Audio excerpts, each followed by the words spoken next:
Hi everyone, Aaron here for Zolotech, and today Apple finally announced the iPhone 16 event and they're calling it its Glowtime. We'll talk about where you can watch it, as well as what to expect with the next products they're set to launch, and then also when to expect iOS 18 to launch. We'll also talk about pre-orders and more.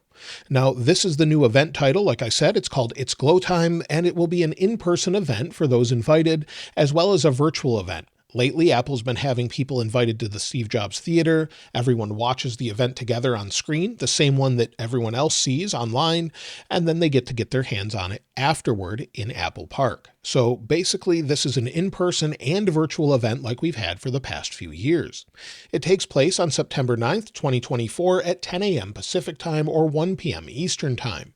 So with that, that's been typical, usually around 1 p.m. Eastern Time. They did have a night event recently, but if we go to apple.com, you can see the event here, and we have the logo that has a nice animation to it. This probably hints at Apple Intelligence some, as much of that's expected to be something they're pushing heavily with the iPhone 16 models. And again, it tells you you can watch it on Apple TV, here on the website, and typically YouTube as well.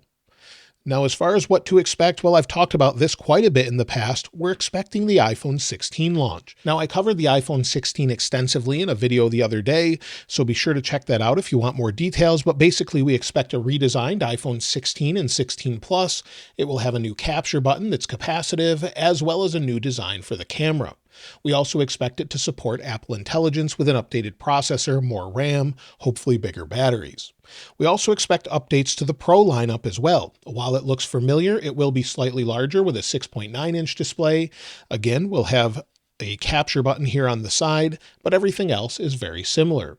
Additionally, we'll have more RAM, updated processors, updated cameras with the 5x zoom lens being on the Pro and Pro Max this year, as well as hopefully some updates we're not expecting with larger batteries, better thermals, and much more. Again, I have a full video going over everything that I released the other day. I'll link it in the description. Now, as far as what to expect for the pre-order, well, typically Apple, after they have the event on Monday the 9th, they'll typically say that the pre-order is the following Friday. Now, they could change this up. They could make it right after the event like many other manufacturers do. But if they follow what they've done year over year, typically it would be that Friday. They actually have pre-orders typically at 8 a.m. and then they'll have the phone launch typically on the 20th. So that's typically what we expect every year. Again, they could change this, but at this point, I think that's what we'll have with a launch on the 20th. We also expect an update for the Apple Watch. Apple Watch is expected to get small updates this year, with the Apple Watch Ultra 3 sort of just being the same. Hopefully they'll bring maybe a black color for this, or maybe a space gray, but at this point we don't expect many changes. Maybe a small jump as far as the battery or internals, but at this point we expect mostly the same exact device. When it comes to the regular version, Apple Watch Series 10, we again expect a very similar device with maybe a 1mm larger display, some different designs for the case, but originally it was rumored that we would have an Apple Watch Series X or Apple Watch 10. With a huge redesign, some different bands, it looks like Apple may not be launching this, but based on previous rumors of the Apple Watch, many people have gotten this wrong, so we definitely could have some surprises here. We also could see an updated Apple Watch SE, but basically we don't expect any major changes here, maybe some small updates to the sensors, a little bit of a spec bump, but other than that, we don't expect many changes. Even watchOS 11 is pretty minor compared to watchOS 10. So again, we do expect an update, but nothing that's going to be groundbreaking or huge at this point. We really just expect small iterations at this point with that. When it comes to AirPods, we do expect some AirPods updates. Apple is expected to replace the AirPods 3 with a new AirPods 4 generation and possibly AirPods 4 Lite. Apple could just call them AirPods and AirPods 4, we don't really know, but AirPods 2 are expected to be replaced with basically a light version, and then we'll have redesigned AirPods 4. We do not expect AirPods Pro 3 at this point. We expect those next year, so anyone looking for AirPods Pro, again, you could wait until the event to see if they do update them, but basically based on the supply chain, many have said that it will be coming next year. We do expect at least at some point updated AirPods Max. With the AirPods Max, Apple is still using the Lightning connector. It's their most expensive AirPods, and we really need USB-C at this point.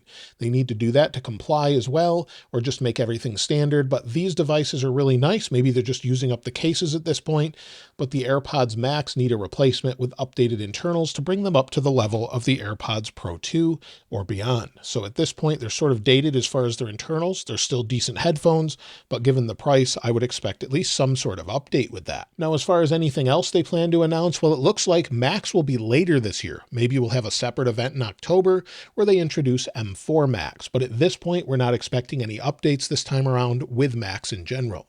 So we are expecting basically an iPhone 16, 16 Plus, 16 Pro, and 16 Pro Max, updated Apple Watches, and some new AirPods. Maybe we'll have a few surprises, but at this point, usually things leak ahead of time. We also don't expect any iPads, but again, we could have some surprises. But we do expect iOS 18's launch date to be announced as well.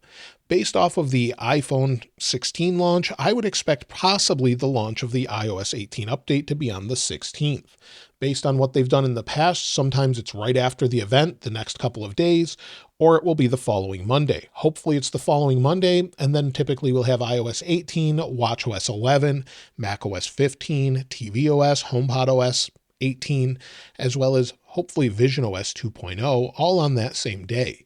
We don't really know 100% until they announce it, but that's what I would expect at this point, with Apple Intelligence launching on iOS 18.1.